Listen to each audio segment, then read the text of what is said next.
جمعه د نبی علیہ الصلوۃ والسلام د حجۃ الوداع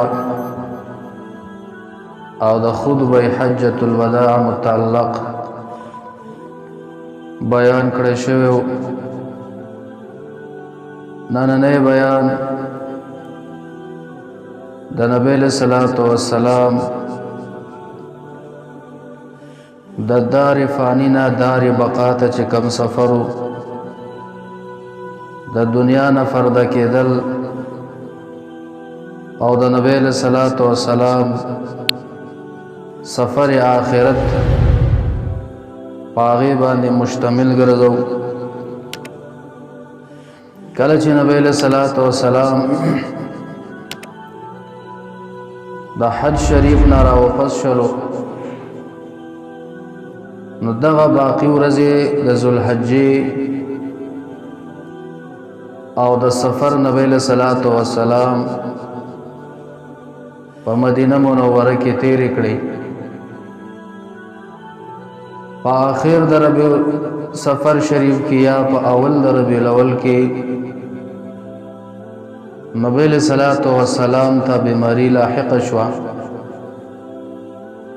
کما بیماری چې سفر د آخرت د فارع علت وګرځید. نبی علیہ الصلوۃ والسلام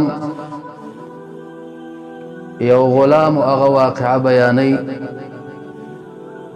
چې نبی علیہ الصلوۃ والسلام پر لپسې درې ورځې د شپې په حصہ کې جنت البقیع ته تشریف یوړو. کله چې دا درېمه شپه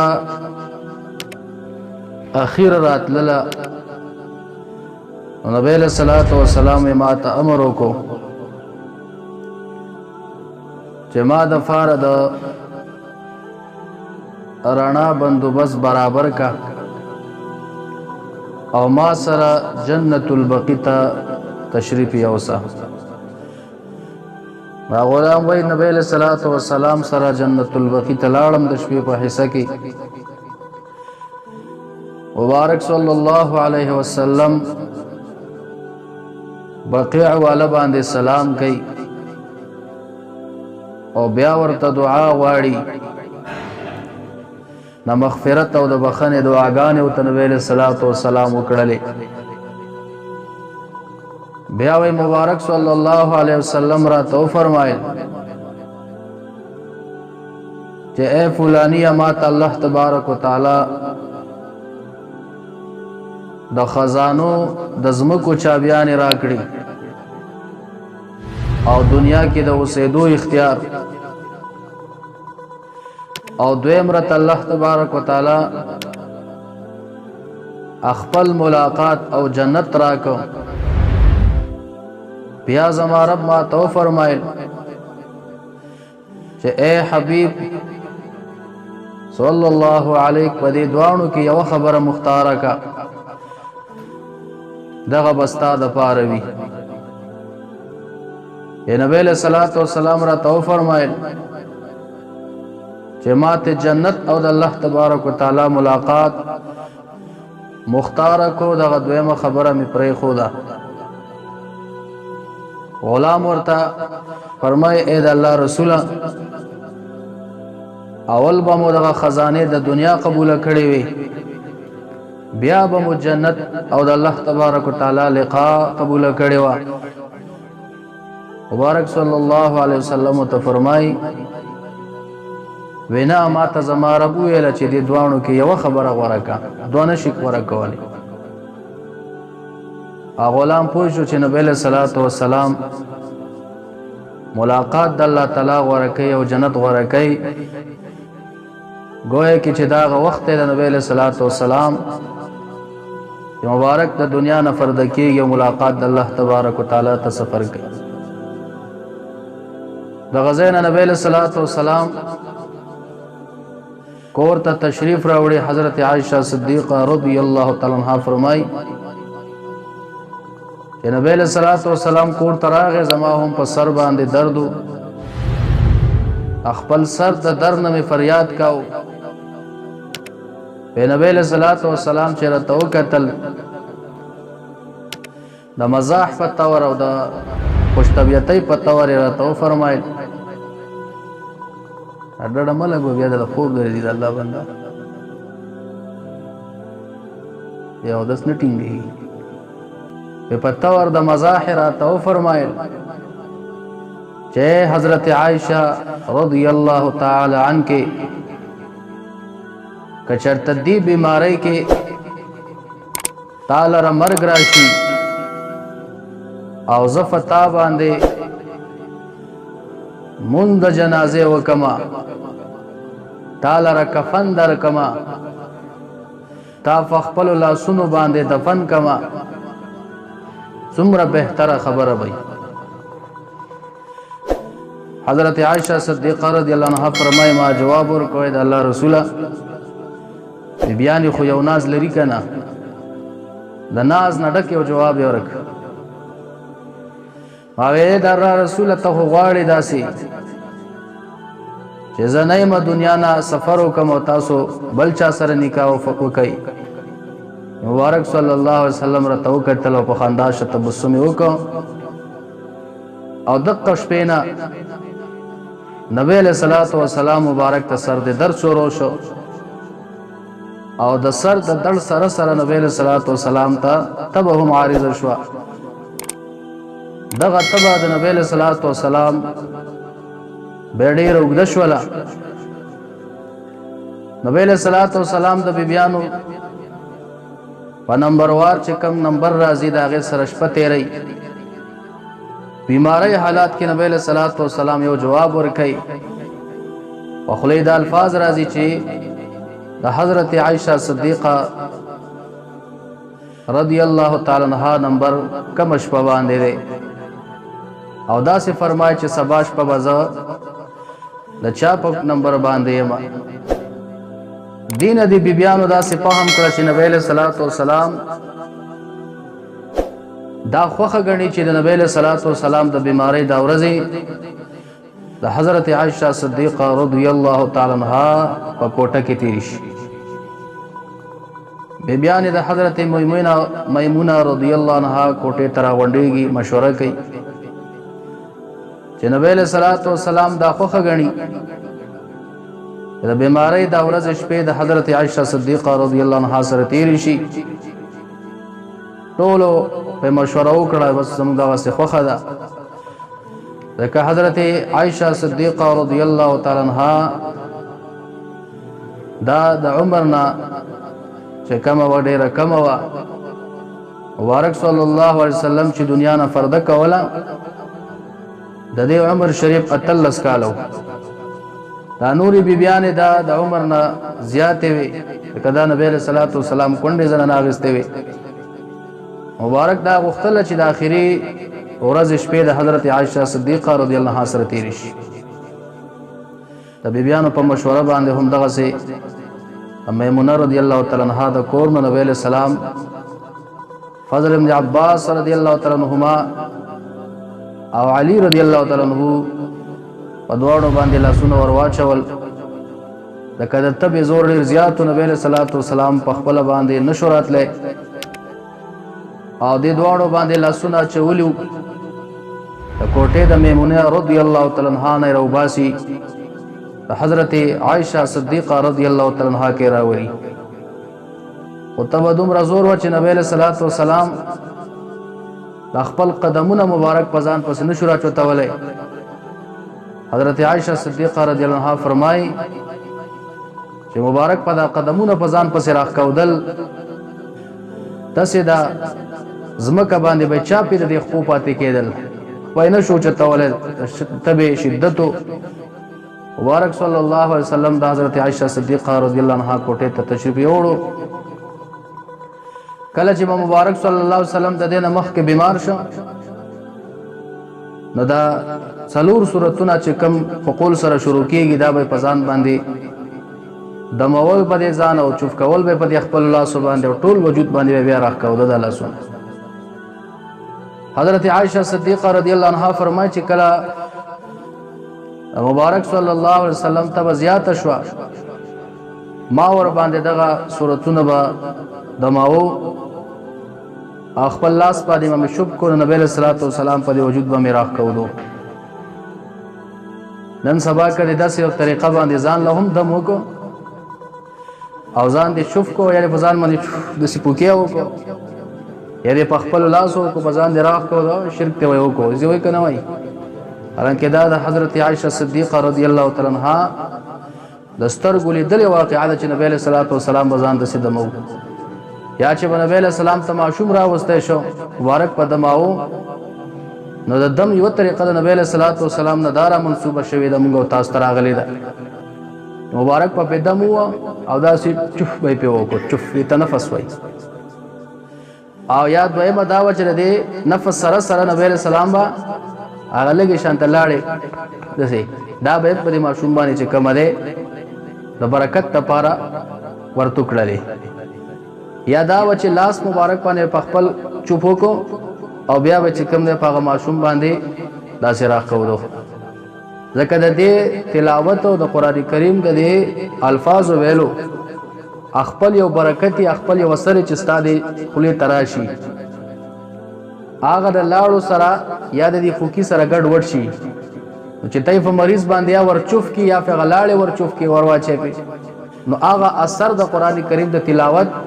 هغه په دغه مریض باندې ولګي د دې په ذریعہ باندې الله تبارک وتعالى مریض ته شفا ورکړي شفا ورکول ول الله تعالی دی خدا اسباب دی ورته کدا استعمال کړی شي د کې کوم منع نشته دی کدا منع یو سړی وګرځي بیا د سر د درد لپاره د وای استعمال اول ګولې خړل دغه بیا څنګه دی دغه بیا توحید دی سره چې دغه کې شفا الله نه چولې دغه توم شفا عقیده ساتل بیا توحید نه دی کنه او مؤثر حقيقي الله تبارک وتعالى له شفا الله ورکي دا او ذرایع او اسباب دي او مبارک فرمای بابا نبی علیہ الصلوۃ والسلام په دغه سورتونو اخیری باندې دماو مبارک صلی الله علیه وسلم ته ډېر په شدت باندې وا بیا مبارک امر کو چې ماته د وو کو یانو مختلف اوبر راوړی هغه وب چې کومه ده په ما باندې راواچوي یو خداوا چې ابن کثیر رحمه الله البدایه والنهایه کې فرمای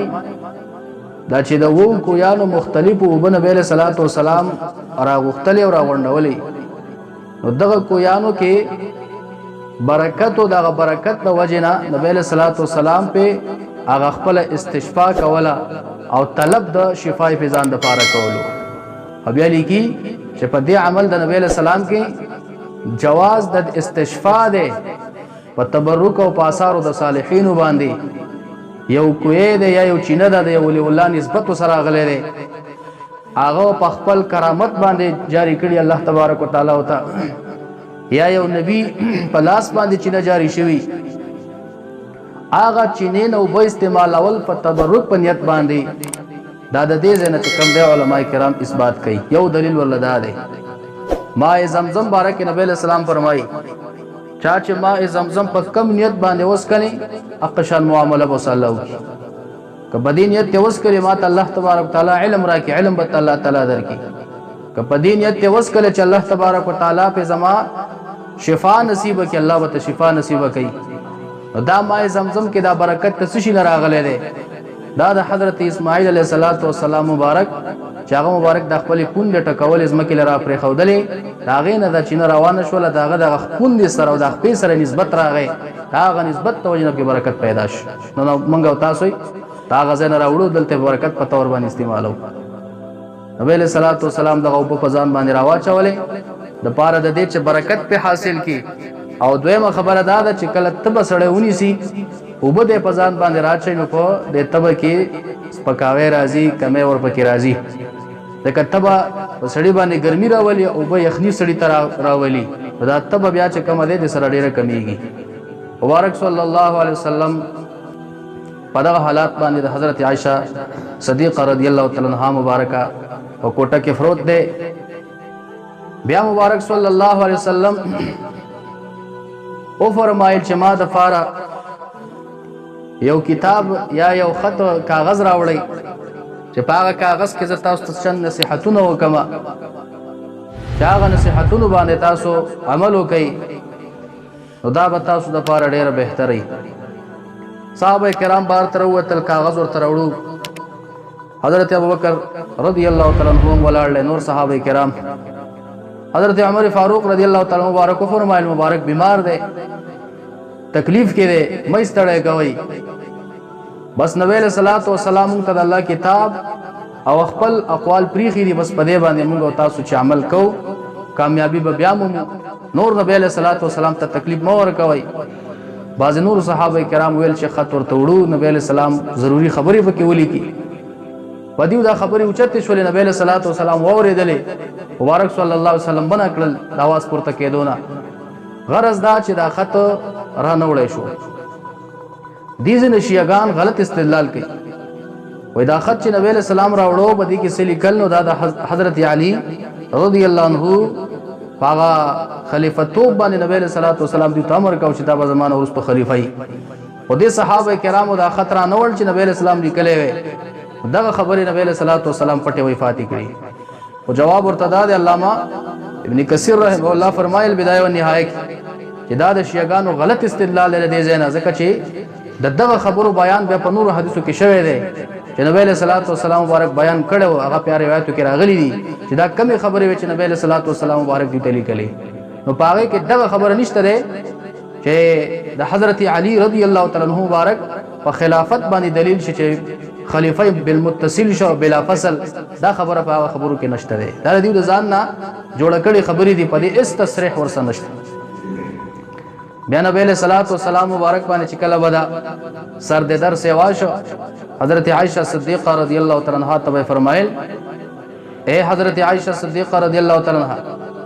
دا خیبر کې چې کومه زنانه ماته په خوراک کې زهر را کړو،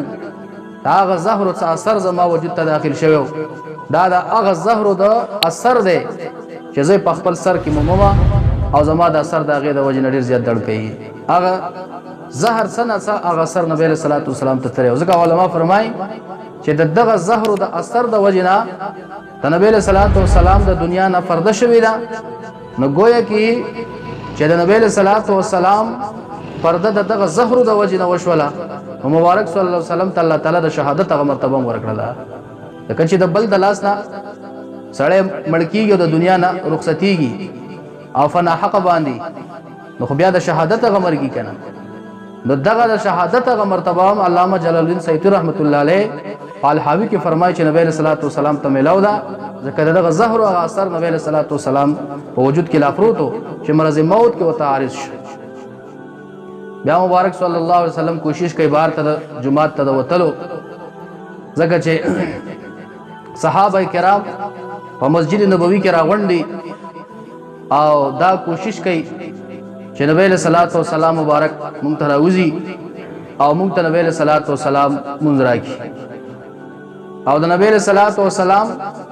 دا کوټه کوم چې د حضرت عائشہ صدیقہ رضی الله تعالی عنها دا متصل مسجد نبوي سره وا. دا بیا ورستو دور کې دنه د جمعات پر احاطه کې راوستې شو. اول خدا ډېر ورکوټه جمعات په هغه وخت کې نو بالکل متصل نږدې ور سره وا. صحابه کرام د نبی علیہ الصلوۃ والسلام د مانځه انتظار کوي. حضرت بلال حبشی رضی الله تعالی عنہ اذان کوي. اذان نه بعد نبی علیہ الصلوۃ والسلام یو کس لیږي ورشه او امر کړي خلکو ته چې منځو کې ځان لا اکس چورغه جمعات کی مسجد نبوی کې ګوري. ابوبکر صدیق رضی الله تعالی عنہ مبارک په دې موقع کې نشته دی. هغه چې ولید عمر فاروق رضی الله عنہ موجود دی، هغه ځان سره دا فکر وکړو چې دا عمر فاروق رضی الله تعالی عنہ مبارک هم ډېر لوی شان لري، ابوبکر صدیق رضی الله عنہ پس نشته دی، نو بس زبردست وایم چې خلکو ته منځ وکړه. عمر فاروق رضی الله تعالی عنہ مانځه ته مخکې شو. کله چې هغه مانځه ته مخکې شو، هغه आवाज په مانځه کې ډېر تیز و. आवाज نبی علیہ الصلوۃ والسلام کور ته ورغی. نبی علیہ الصلوۃ والسلام مبارک د आवाज ووریدو چې پرده یې اوچته کړه. وای کتل مسجد نبوي کې حضرت عمر فاروق رضی الله تعالی عنہ مخکې شوی مانځه مبارک فرمای لا لا دی به مونځ نشي ورکولی، بلکې حضرت ابوبکر صدیق رضی الله تعالی عنہ خلکو ته مونځ ورکړي.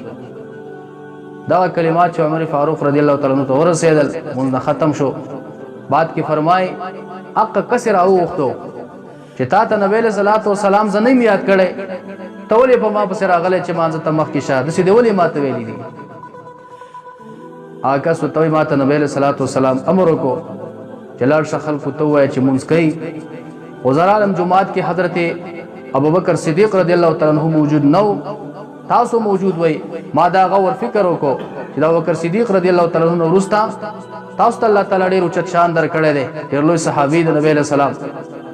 لہذا ما زکه تاسو ته ویل نبی له صلوات و سلام ما تاسو نوم نه یاد کړي لیکن ما په خپل سوچ او فکر او ګمان سره دا کار وکړ بیا نبی له صلوات و سلام مبارک کور کې تشریف فرما دے تب ډیر زیاته په شدت باندې دا یو ورځ نبی له صلوات و سلام اراده وکړه چې زه مسجد نبوي ته وځم او صحابه کرامو ته د جمع منځ ورکما مبارک سره خواته وګ پرتی وي صحابه کرامو ته امر وکړو داغه وخت مطابق چې سلوخه په دې لوخه کې ما ته وبو واچوي او ما په دې وبو کې کېنوي دومره تب سخت شو چې نبی له صلوات و سلام هغه حرکت په خپل باندې په خپل اختیار سره نشو کولای ځکه حضرت عائشہ صدیقہ رضی الله تعالی عنها فرمای ما چې نبی له صلوات و سلام دا سختی لیدلې ده چې څومره سختی ور باندې وا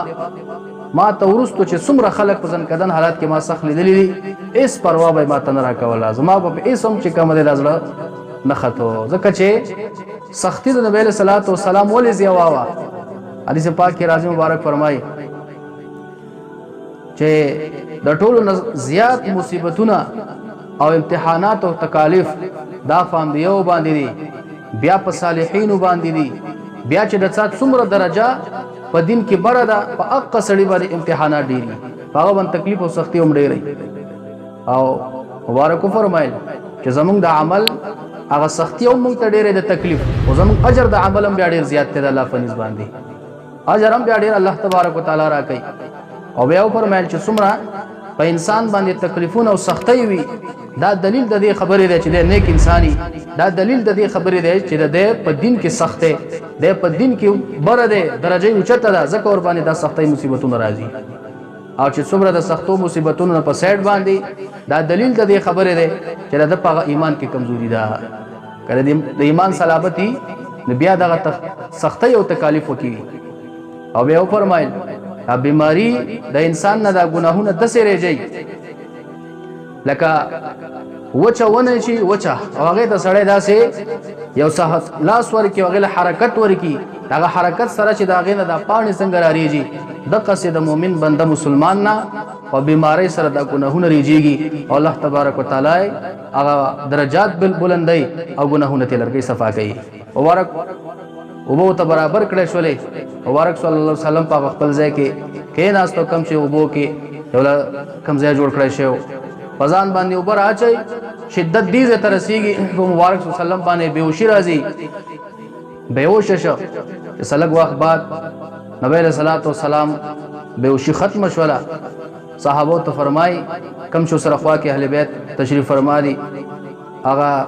مسجد نبوي کې چې کم کسان دی هغه مونږ کړه دې کنه دې کړه صحابه فرمایي د الله رسول هغه ستا په انتظار باندې دې هغه مونږ نه کړه مبارک صلی الله علیه وسلم دغه خبرو نو ورسته بیا ور باندې بیهوشي راځي چې بیهوشي ختميږي بیا په خود کې راځي افاقه کېږي بیا تاسو کې صحابه مسجد نبوي کې خلکو مونږ کړه کنه دې کړه هغه جواب ورکړي د الله رسول هغه ستا په انتظار باندې دي مونږ هغه نه دې کړه بیا نبی صلی الله علیه وسلم دغه خبرو نو ورسته بیهوشي ور باندې راځي د بیهوشي نو ورسته بیا نبی صلی الله علیه وسلم هغه پای افاقه کیږي بیا تفوس کوي منشره ده کنه ده شوی جواب ورته ملاويږي هغه تاسو انتظار کوي مونږ خلکو نه ده کړه بیا نبی صلی الله علیه وسلم اجازه ورکړه چې ورته وایي ځان دې مونږ کوي او بیا نبی صلی الله علیه وسلم حضرت ابوبکر صدیق رضی الله تعالی عنہ امر وکړو چې دې خلکو ته مونږ کوي او دې مخ کې شي د خلکو نه امامت د ذمہ داری شو یا علما د تاریخ لیکي چې یا ولس منځونه یا شل منځونه حضرت ابوبکر صدیق رضی الله تعالی عنہ مبارک په دغه وخت نبی له صلوات و سلام د بیماری کې داخل کو تور کړي کله زیارت ورځې پورې نبی له صلوات و سلام مانزه تسنه سره وته شو ابن کثیر رحم الله فرمای کم چې ماسپخین مانزه تراوته واقع ته بیانوم د زیارت په ورځ باندې بیا نبی له صلوات و سلام مانزه ته نه راوته دا د زیارت ورځ د جمعې ورځ د هفته ورځ په دغه او د اتوار ورځ په دې درې ورځو باندې او دغه نیم ورځ په کې زیارت نبی رسول الله مازه ته نه راوته په دغه ورځو کې حضرت ابوبکر صدیق رضی الله تعالی عنہ مبارک منځونه ورکړي خلکو ته او بیا د ګل فورز نبی رسول الله والسلام دغه دنیا دغه سفر کوي اخرت په طرف باندې نبی رسول الله والسلام چې کله امر وکړو د خلکو ته حضرت ابوبکر صدیق رضی الله تعالی عنہ منځو کې ابوبکر صدیق رضی الله تعالی عنہ مبارک ډېر اگر رقیق او ډېر نرم مزاج او د زړه نه ډېر انتهایی زیات چې کومه ده نرم حضرت عائشہ صدیقہ رضی الله تعالی عنها مبارک فرمای اے د الله رسول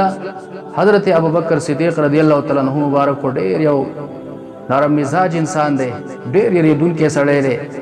او هغه ډېر د زړه نه کمزور دی کاغذ تاسو د مصلات ور وړاندې شو او یو آیت د قران کریم تلاوت کو زما یقین دی چې حضرت ابوبکر صدیق رضی الله تعالی عنہ په غزا باندې قائم پاتې نشي بیا مبارک امر کوي فلیصلی بالناس ابوبکر صدیق رضی الله عنه خلکو ته منځ ورکړي بیا حضرت عائشہ صدیقہ رضی الله عنها امر کوي د الله رسول حضرت ابوبکر صدیق رضی الله تعالی عنہ مبارک ډیر نرم دی د زړه نه هغه په دې مصلا باندې نشي ودرېدل هغه د طاقت نه لري چې د مصلات اور وړاندې شي د قران کریم آیت تلاوت کی تاسو عمر فاروق رضی الله تعالی عنہ مبارک توفی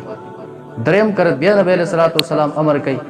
حضرت ابوبکر صدیق رضی الله عنه منځو کې خلکو ته او بیا حضرت عائشہ صدیقہ رضی الله عنها فرمای چې تاسو هغه صواحب یوسف علیه السلام وای لکه غصه یو ته یو قسمت رااله زه یو سویم او تاسو زما د خبرې په جواب کې ما تبل سوای خدا د حضرت عائشہ صدیقہ رضی الله تعالی عنها مبارک نافرمانی نه و د نبی علیہ الصلوۃ والسلام خدا یو بیبي او خپل یو ناز لري هر بیبي خپل هغه خاون ته ولو کا خاون ډېر لوی مرتبه او یو خبره کولای شي کولای او بل سړی نشي کولای او نبی علیہ الصلوۃ والسلام د دې سره ډېر د شفقت معامله وا او دا ډېر زیات خوخه وا دا هغه وجنه د دې یو نازو هغه ناز باندې د خبره نبی اسلام ته وکړه به ورسته وجه بیان کړی دا چې ما دا خبره زکه حضرت عائشہ صدیقہ فرمای ما وکړه دا چې اسه نسوک دا فکر بیا ورسته ونه کی چې حضرت ابوبکر صدیق سے مصلات وړاندې شو منځ وکړو او بیا په دغه مصلا باندې نبی اسلام مبارک منځونه کو د دنیا نه رخصت شو اسه نه چې د سپیرتوب غو نسبت زما پلار تاسو کو نه کی په دغه وجه باندې دا بل وجه بیان کړ چې زړه ډېر نرم او په هغه نرمۍ په وجه باندې ما دا خبره وکړه چې ابوبکر صدیق رضی الله عنه هغه مانځه ته وړاندې نشي نبی رسول الله صلی الله علیه وسلم کو ابوبکر صدیق رضی الله تعالی مبارک خلکو ته منځ وکړو د امامتۍ سره بیا بل ورځ کم نبی رسول الله صلی الله علیه وسلم خفت بیا مونږ په خپل تبه کې او لګ خواله او ته مخصوص شو مبارک صلی الله علیه وسلم صحابه راوتل فضل ابن عباس رضی الله عنه علی رضی الله عنه او نور صحابه کرام مبارک په لاس ور واچول او مسجد نبوي ته چې کوم دی وتلو قدمونه پزان پس راکاږي او چتول نشي نبی له صلوات و سلام چې څنګه الته حاضری کوي جمعات شریف ته صحابه کرام ورته چې کوم دی هغه شړقهاره به سکونو کې شورو شو چې داسې ولار وته ور کوي نبی له صلوات و سلام ته ابوبکر صدیق زمو مخ کې پوښ چې دا کم لار ور کول کیږي او دا کم شور جوړ شو دا نبی له صلوات و سلام نه بل څوک نشي کېده د خپل مسلمان اورور راشاته کیږي تازه پریدي نبی له صلوات و سلام ته منځ ولاړ دي او مبارک صلی الله علیه وسلم ته اشاره کوي په لاس باندې منې کې چې په خپل ځای ودرېګا مرا شاته کېګا نبی له صلوات و سلام راغی د ابوبکر صدیق رضی الله عنه خې طرف ته په جنماز باندې مخ کې لکشان ته ورسته نبی له صلوات و سلام ورسره کېناستو ابوبکر صدیق سے ولاړ دي نبی له صلوات و سلام کېناستو دغه طریقه باندې دغه مون سر ته ورسېد او ابوبکر صدیق رضی الله عنه دومره ادب په غالب اصل کې امام ابوبکر صدیق رضی الله عنه خدای د نبی له صلوات و سلام نه مخ کې با او مخ کې ورسته باندې کتب راکېده بلکې چې نبی له صلوات و سلام به اراده وکړه د رکوع کولو د رکوع لاړ چې نبی له سلام به سجدي اراده ولر د سجدي تل حالانکه امام دیو او دا کمال اتباع د وجنه او د کمال ادب د وجنه دای خو خونه ګرځي چې نبی له صلوات و سلام نه مخ کې لاړ شمه نو دې زبانه علامه ابن کثیر رحم الله فرمای چې دا مونږ نبی له صلوات والسلام ابوبکر صدیق رضی الله عنه پسې کړی دی، یعنی په دې کې نبی له صلوات والسلام اقتدا په حضرت ابوبکر صدیق سره پسې کړی دا، او دا دلیل د دې خبرې شو چې ابوبکر صدیق رضی الله عنه د نبی له صلوات والسلام د فرض کېدو وروسته د صحابه کرامو خلیفہ دی. ځکه څوک چې د دې مصلا اهل دی او په دې مصلا د ودرېدو اهل دی، صلاحیت لري، هغه د خلکو د لپاره امام هم صلاحیت لري چې امام شي. لکه دا امامت صغرا دی چې دا د نبی له سلام په ژوند کې چا وکړو، هغه د امامت کبرا چې هغه د مسلمانانو هغه بادشاهت او خلافت غم کول شي، دغه اهل دی. په دغه طریقه باندې موږ وکړو شو. بل ورځ نبی له صلوات والسلام مانځه ته اراده ولري چې راوځي، چې پرده یې اوچته کړله، وایي کتل صحابه کرامو کې داسې یو خوشحالۍ یو لهر راغی چې اوس په نبی له صلوات والسلام مبارک راوځي او موږ ته مونځ راکوي. نبی له صلوات والسلام مبارک طاقت ونه لرلو، بیماری سیوا وا مبارک صلی الله علیه وسلم چې کوم دی بیا واپس هغه پرده راښکته کړله، صحابه کرامو خپل مونځ سره ورساو. په بله موقع باندې نبی له صلوات والسلام راووتلو، صحابه کرامو ته یو لویه اوږده خطبه یې ورکړله. په هغه خطبه کې فرمایي زما صحابو، دا انصار صحابه کرام د مدینه منورې دیو په داسې حال باندې چې دیو زیاتیږي نه، په دیو کې زیادت نه راځي. تاسو مهاجرین صحابه کرامو سره ډېر ښېګړې کړې دي. زما د دا وصیت او نصیحت دی چې دا انصار صحابه کرام تاسو سره چې ښه کوي تاسو سره هم ښه کوئ، که کم یو پکې تاسو سره بد کوي معافي ورته کوئ، دیو سره ډېر د خیر معاملې کوئ. او بیا ورته مبارک صلی الله علیه وسلم وفرمایل چې د مانځه خیال کوئ، او د قرنګ چې کم تاسو د انډر د لاندې کم خلق ته، یعنی غلامان دي، بیبیانی دي، بچی دي، هر څوک چې پکې راځي د دیو خاص خیال کوئ. مبارک صلی الله علیه وسلم په دغه کې اوږده تفصیله خطبه ورکړه چې دغه لنډه مختصر خبرې ته ما تاسو ته نقل. په دغه بیماری دوران کې حضرت فاطمه زهرا رضی الله تعالی عنها نبی له صلوات والسلام ته حاضری وکړه. نبی له صلوات والسلام ته دا غوږ ورښکته کړه، هغه وجړل. حضرت فاطمه زهرا رضی الله عنها په جړا شوله. بیا یک سبا نبی له صلوات والسلام ته سر ورښکته کړه، بیا په خندا شوله. د دې نه په دغه ورځو کې چا تپوس وکړو او دې مبارک ورته جواب ورنکړ چې دا کوم راز و، او نبی له صلوات والسلام ورته څه ویلي. کله چې مبارک صلی الله علیه وسلم دنیا نه فرده سو، حضرت عائشه صدیقه رضی الله عنها ته تپوس کوي، اے فاطمه زهرا رضی الله عنها ته نبی له سلام څه ویلي چې اول وخندل وجړل بیا دې وخندل. هغه ویل نبی له سلام دا ما تراز را کړو، دراز خبرې ز چاته نه کومه. هغه مبارک ته ویل که زستا مور مو زما د منصح حق ما ته بخامه خدا خبره کوي. به وته هغه وپرمایل چې نبی له صلوات والسلام چې اول ما ته ویل چې زما بچي نبی له صلوات ستا یو پلار یا هر یو نبی چې دا د دنیا نه رخصت کوي، الله تبارک وتعالى او ته اختیار ور کوي چې دنیا غوړه کې که آخرت غوړه کې او د الله ملاقات او جنت غوړه کې. ما هم د الله تبارک وتعالى لقاء ملاقات غوړه کو، دنیا ته چې کومه غوړه نکړه. دا مبارک فوا شو چې او په دې بیماری کې نبی له صلوات والسلام مبارک د دنیا نه فرده کیږي. به ورته ویل چې جبرئیل علیه السلام نور کلا ما ته یو کرت راځي په رمضان مبارک کې دا ټول قران په ما باندې اړي، خود سکل دو کرت ما ته راغله د قران یې تاړولې لري. پته نه لګي چې نور زما هغه اجل چې کم د مقرره غره نږدې شوی دی. نو مې ما ځکه وجړل چې نبی له صلوات والسلام مبارک ته څه وفرمایل. خو بیا چې ما وجړل مبارک ته وفرمایل چې سر راښکته کا، راته وفرمایل چې بچوړې ته ولې جاړې، ته په دې خوشاله نه چې تا الله تبارک وتعالى د جنت د بیبيانو سردار او ګرځي. یا بل روایت کې راځي چې د دې امت د بیبيانو سردار دی ور وګرځي. او بیا ته مبارک فرمایل یو بل روایت کې راځي چې د ټولو نه اول چې په ما پسې دا څوک راځي او زما سره ملاقات کوي په آخرت کې زما د اهل بیتونه، هغه به ای فاطمه زهرا رضی الله عنها. نو د شپږ میاشتې وروسته دا مبارکه چې کوم د بیا د دنیا نه فرده شوې ده. دا نبی له صلوات والسلام سفر اخرت ان شاء الله که ژوند سره وپا وکړه باقي حصہ بیانو. وما علی الا البلاغ واخر دعوانا